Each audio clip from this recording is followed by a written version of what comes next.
Hey guys, welcome back to my channel. Thank you so much for stopping by my channel today. In this video, I'll show you how to make a bishop collar, and I'm going to be using this interfacing to show you. So this interfacing I'm using is popularly known as gum stay in Nigeria here. So first thing you want to do is to take the measurement of your neckline, around your neckline, both the front and the back. So when I took mine, I got 18 inches. So I'm going to fold this interfacing into 2, and 18 divided by 2 is 9 inches. So I'll just go ahead and mark 9 inches on this interfacing like so. And on the lower part, I'm going to mark half an inch upwards like this. After marking that, I'm going to connect that point with my straight ruler. So marking that 5 inches up, half an inch upwards is just to give me a straight ruler when I connect on the lower part. So after getting that point, I'm going to mark my neck width, which is 3 inches. So 3 inches is okay for a bishop collar neck. And then on this side, I'm going to mark 1 inch upwards, like so.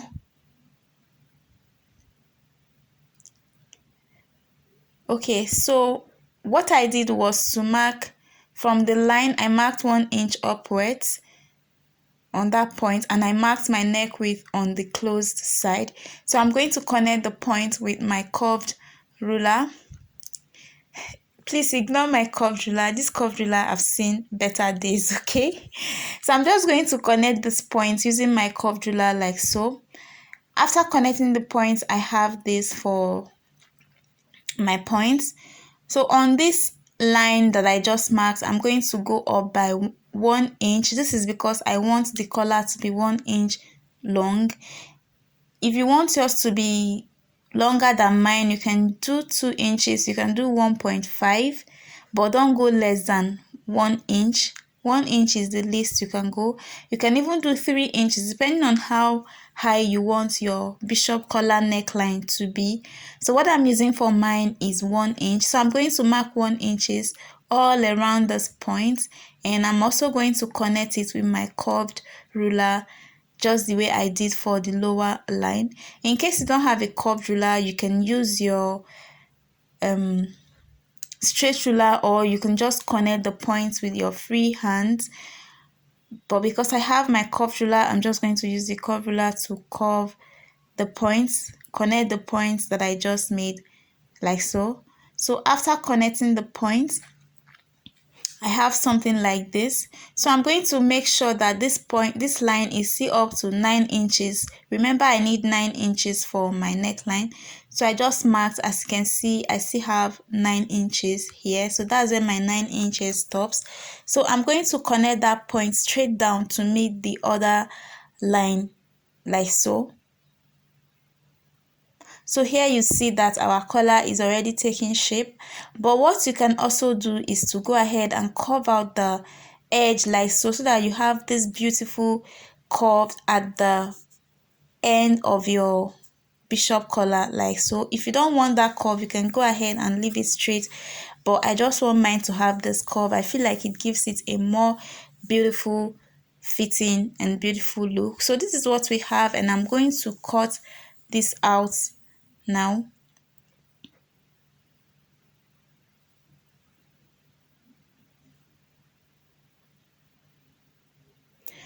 All right, so after that is done, this is what I have. When it's open, like I said, is 18 inches, but when it's folded is 9 inches. So this is what I have for my collar.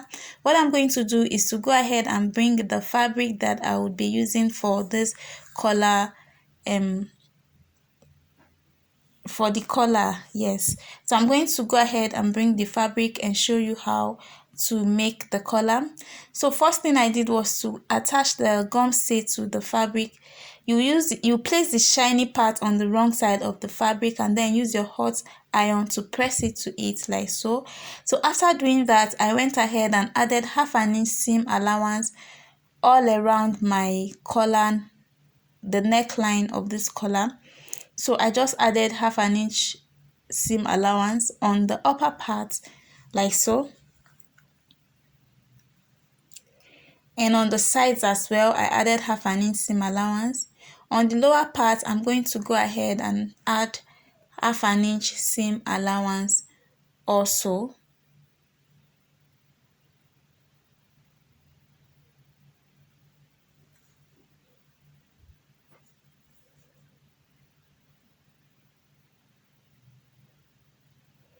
Okay, so after marking that, I'll go ahead and cut this collar out.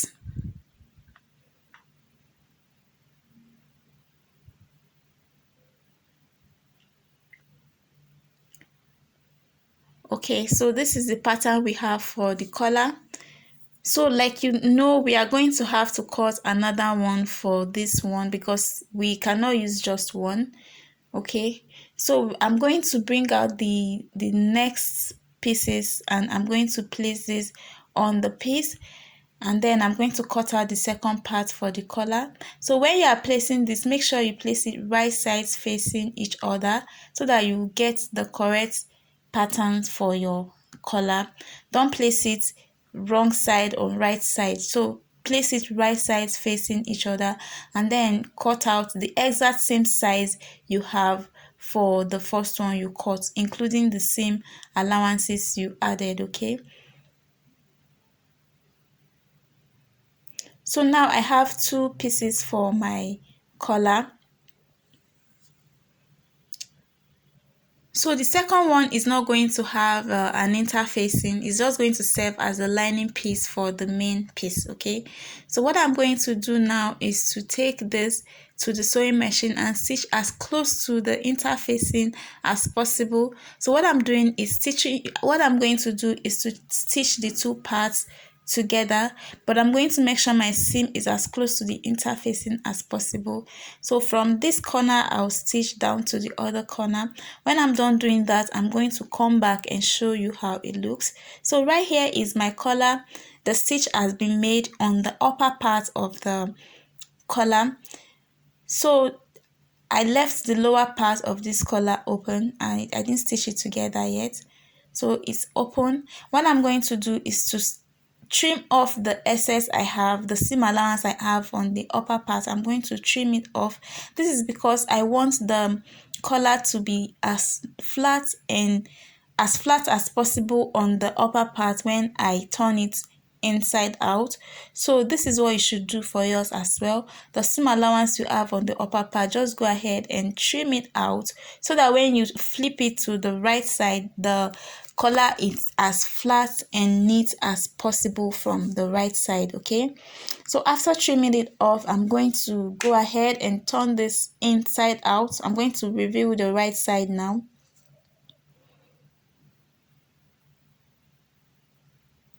So you see our collar has already taken shape. So I'm going to take this to my ironing board and I'm going to give it a good press to make sure that these 2 sides are lying nice and flat. And then I'll come back and show you how it looks. Alright, so this is the collar after I ironed it. As you can see, it looks so nice, so flat and so beautiful. So this is what you want to do for yours. Like I said, you can decide the length you want for yours.